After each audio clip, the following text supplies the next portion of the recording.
오늘의 묵상. 하나님의 사랑, 독생자를 주시기까지. 사랑하는 성도 여러분, 복된 하나님의 은혜가 오늘 하루도 여러분의 마음과 삶 가운데 충만하시기를 간절히 축원합니다. 이 고요한 아침, 우리는 세상의 모든 혼란과 번잡함에서 벗어나 우리를 향한 하나님의 지극하신 사랑을 묵상하는 귀한 시간을 갖고자 합니다. 이 묵상을 통해 그 측량할 수 없는 사랑에 대한 깊은 감사와 감격이 여러분의 영혼을 가득 채우고 그 사랑 안에서 참된 평안과 새로운 힘을 얻으시기를 기도합니다. 오늘 우리에게 주시는 하나님 말씀은 요한복음 3장 16절의 말씀입니다. 요한복음 3시 16분, 하나님이 세상을 이처럼 사랑하사 독생자를 주셨으니 이는 그를 믿는 자마다 멸망하지 않고 영생을 얻게 하려 하심이라. 사랑하는 성도 여러분, 오늘 우리가 함께 읽은 요한복음 3장 16절 말씀은 성경 전체를 아우르는 핵심 메시지이자 기독교 신앙의 가장 근본적인 진리를 담고 있습니다. 하나님이 세상을 이처럼 사랑하사 라는 고백은 단순히 세상을 좋아하셨다는 감정적인 표현을 넘어섭니다.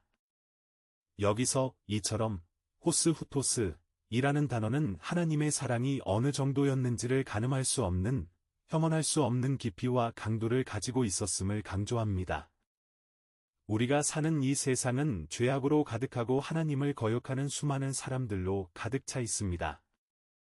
인간의 눈으로 볼 때 사랑하기 어렵거나 심지어 미워할 만한 대상들이 있을지라도 하나님께서는 이 모든 세상을 조건 없이 사랑하셨습니다. 이 사랑은 우리의 공로 때문이 아니라 오직 하나님의 자비와 긍휼에서 비롯된 주권적인 사랑입니다. 이 사랑은 인간적인 계산이나 이해관계를 초월하며 그 자체로 완전하고 영원한 사랑입니다. 하나님께서 우리의 죄악된 상태에도 불구하고 우리를 사랑하셨다는 사실은 우리의 존재 자체만으로도 존귀하며 결코 소홀히 여겨질 수 없음을 일깨워 줍니다. 우리는 이 말씀을 통해 우리의 연약함과 죄악에도 불구하고 변함없이 우리를 사랑하시는 하나님의 무한한 사랑을 깨닫게 됩니다. 하나님의 사랑이 얼마나 위대했는지는 독생자를 주셨으니 라는 구절에서 분명히 드러납니다. 독생자는 유일하신 아들을 의미하며 이는 곧 하나님의 모든 영광과 본체이신 예수 그리스도를 뜻합니다. 아버지 되신 하나님께서 자신의 유일한 아들을 그것도 우리 죄인들을 구원하기 위해 죽음의 십자가에 내어주셨다는 것은 인간의 지혜로는 도저히 이해할 수 없는 희생적인 사랑의 극치입니다. 우리가 자녀를 사랑하는 마음을 생각해 볼 때 그 사랑이 얼마나 크고 지극한지를 알 수 있습니다. 그럼에도 불구하고 자신의 가장 소중한 존재인 독생자를 기꺼이 포기하셨다는 것은 우리를 향한 하나님의 사랑이 그 무엇과도 비교할 수 없을 만큼 깊고 강력하다는 것을 보여줍니다. 이 사랑은 우리가 받아 마땅한 것이 아니며 우리가 어떤 행위를 해서 얻어낸 것도 아닙니다. 그저 하나님의 일방적인 은혜이자 우리를 향한 조건 없는 헌신의 증거입니다. 이 독생자를 주신 사랑 안에서 우리는 우리의 모든 죄가 용서받고 하나님과의 끊어졌던 관계가 회복되는 구원의 길을 발견하게 됩니다. 하나님의 이 놀라운 희생 없이는 우리가 죄의 형벌에서 벗어날 길은 전혀 없었습니다. 하나님께서 독생자를 주신 궁극적인 목적은 바로 그를 믿는 자마다 멸망하지 않고 영생을 얻게 하려 하심이라 는 약속에 있습니다.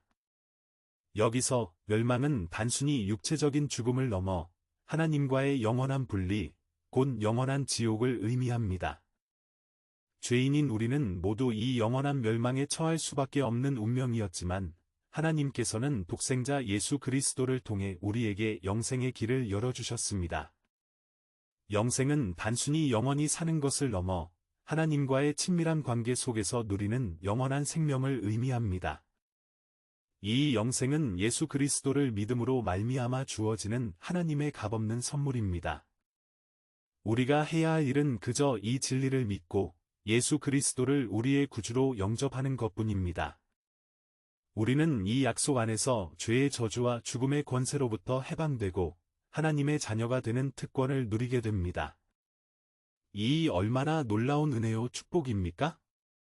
우리의 어떤 노력이나 공로도 아닌 오직 예수님을 믿는 믿음을 통해서 우리는 구원을 받고 영원한 생명을 얻게 됩니다. 이 영생은 죽음 이후에만 주어지는 것이 아니라 예수님을 믿는 순간부터 우리 안에서 시작되는 것입니다. 옛 지혜로운 이야기에 한 고명한 랍비가 어린 제자들에게 가장 위대한 사랑에 대해 가르쳤습니다. 만일 내 친구가 내게 빵 한 조각을 주며 내가 너를 사랑한다고 말하면 그것은 사랑이 아니다. 만일 내 친구가 내게 전부를 주며 내가 너를 사랑한다고 말해도 그것이 최고의 사랑은 아니다. 진정 위대한 사랑은 이웃의 목숨을 자기 목숨처럼 귀하게 여기는 것이다. 랍비는 제자들에게 질문했습니다. 그렇다면 누가 진정으로 자기 목숨처럼 이웃의 목숨을 귀하게 여길 수 있겠느냐? 제자들이 답을 찾지 못할 때 랍비가 말했습니다. 오직 자기 생명을 내어줄 준비가 된 자만이 그렇게 할 수 있다. 그는 자기 전부를 내어줄 뿐만 아니라 그 이상의 것을 주는 것이다. 이 이야기처럼 하나님께서는 단지 빵 한 조각이나 전부가 아니라 자신의 가장 귀한 독생자를 우리에게 내어주셨습니다.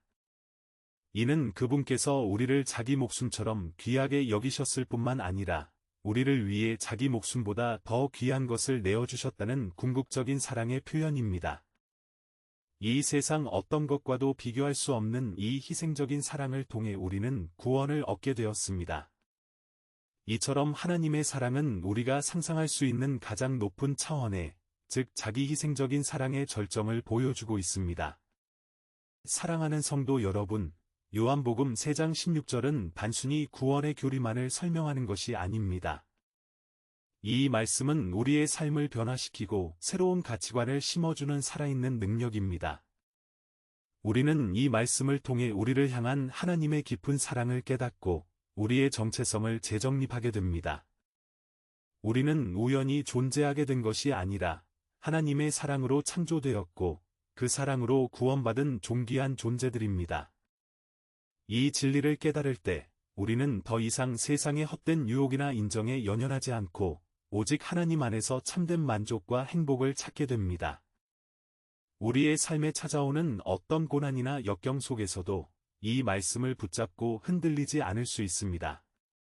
왜냐하면 우리가 감당하는 모든 어려움보다 우리를 사랑하시는 하나님의 사랑이 훨씬 더 크고 강력하다는 것을 알기 때문입니다. 이 하나님의 사랑 안에서 우리는 절망 속에서도 희망을 찾고 연약함 속에서도 강함을 얻게 될 것입니다. 이 사랑은 우리의 모든 상처를 치유하고 우리의 영혼을 회복시키는 놀라운 능력이 있습니다. 이 하나님의 사랑을 깨닫고 믿음으로 반응하는 것은 우리에게 새로운 삶의 방향을 제시합니다. 우리가 이처럼 큰 사랑을 받은 존재로서 이제는 우리도 그 사랑을 세상에 흘려보내는 삶을 살아야 합니다. 요한일서 4장 11절에서 사랑하는 자들아 하나님이 이같이 우리를 사랑하셨은즉 우리도 서로 사랑하는 것이 마땅하도다 라고 말씀합니다. 우리가 받은 하나님의 사랑을 통해 우리의 이웃을 사랑하고 용서하며 섬기는 것이야말로 우리의 마음에 깊이 새겨진 사랑을 증명하는 길이 될 것입니다. 우리의 삶이 사랑이신 하나님을 반영하는 거울이 되는 것이지요. 이 사랑은 단순히 감정적인 호감이 아니라 희생과 섬김을 동반하는 적극적인 사랑입니다. 소외된 이들을 품고 고통받는 이들을 위로하며 상처받은 이들을 치유하는 모든 행위가 바로 하나님의 사랑을 실천하는 것입니다. 우리가 이러한 사랑을 세상에 실천할 때 세상은 우리의 모습을 통해 하나님의 사랑을 보고 예수 그리스도를 알게 될 것입니다. 사랑하는 성도 여러분, 말씀을 통해 하나님의 무한하신 사랑을 깨달은 우리는 더 이상 세상의 어둠 속에서 방황할 필요가 없습니다. 하나님께서 자신의 독생자를 주시기까지 우리를 사랑하셨고, 우리가 그를 믿음으로 멸망하지 않고 영생을 얻게 하셨다는 이 놀라운 진리를 굳게 붙잡으십시오. 이 진리가 우리의 삶의 기초가 될 때, 우리는 어떤 역경 속에서도 흔들리지 않는 견고한 믿음을 소유하게 될 것입니다. 우리가 죄로 인해 하나님께 나아갈 수 없었을 때, 하나님께서는 먼저 우리에게 손을 내미셨습니다. 이처럼 우리가 받을 자격이 없음에도 불구하고 부어주신 사랑을 깊이 묵상하십시오. 이 사랑은 우리의 모든 것을 변화시키고 우리에게 새로운 희망과 용기를 불어넣어 줄 것입니다. 이 사랑의 말씀 안에서 날마다 새 힘을 얻으시고 주님 안에서 참된 평안과 기쁨을 누리시기를 간절히 소망합니다. 우리의 모든 연약함과 부족함도 하나님의 사랑 앞에서는 아무것도 아닙니다. 사랑하는 성도 여러분, 오늘 하루를 살아가는 동안 마음속에 의문이나 절망이 찾아올 때마다 요한복음 3장 16절의 말씀을 우리의 마음에 깊이 새기시기를 바랍니다. 하나님이 세상을 이처럼 사랑하사 독생자를 주셨으니 이는 그를 믿는 자마다 멸망하지 않고 영생을 얻게 하려 하심이라. 이 말씀은 하나님의 자녀된 우리에게 주신 가장 위대한 선물입니다. 이 말씀을 믿고 의지함으로 모든 지각에 뛰어난 하나님의 사랑과 평강이 성도 여러분 한 분 한 분의 마음과 생각 속에 가득 임하시기를 간절히 소망합니다. 모든 순간, 이 놀라운 사랑 안에서 자유하고 그 사랑을 세상에 흘려보내는 복된 삶을 살아가시기를 주님의 이름으로 축원합니다. 기도드립니다. 사랑과 은혜가 풍성하신 하나님 아버지, 오늘 이 귀한 묵상을 통해 저희를 향한 주님의 측량할 수 없는 사랑, 독생자 예수님을 주시기까지 저희를 사랑하신 그 놀라운 사랑을 다시 한번 깨닫게 하시니 진심으로 감사드립니다. 저희의 죄악과 연약함으로 인해 멸망할 수밖에 없는 저희를 위해 생명의 길을 열어주신 주님의 희생에 감사드립니다. 주여, 저희의 부족한 믿음을 용서하여 주시고 오직 예수 그리스도를 믿음으로 말미암아 영생을 얻는 복된 자들이 되게 하옵소서. 이 받은 사랑에 감격하며 주님의 사랑을 온 세상에 증거하고 실천하는 저희의 삶이 되게 하여 주시옵소서. 저희의 마음과 생각을 주님의 평강으로 충만히 채우시고 예수 그리스도 안에서 굳건히 지켜주시옵소서. 이 모든 삶의 순간이 오직 주님의 크신 은혜 안에 있음을 믿으며 우리의 유일한 구원자 되시는 예수님의 이름으로 간절히 기도드립니다. 아멘. 사랑하는 성도 여러분, 하나님의 무한하신 사랑과 영원한 생명의 축복이 오늘 하루도 여러분의 모든 삶의 자리에 충만하시기를 진심으로 축복합니다. 독생자를 아낌없이 주시기까지 우리를 사랑하신 그 주님의 사랑 안에서 모든 것을 감사하며 희망과 용기로 가득한 복된 하루 되시기를 바랍니다. 다음 묵상으로 다시 찾아뵐 때까지 주님 안에서 평안하십시오.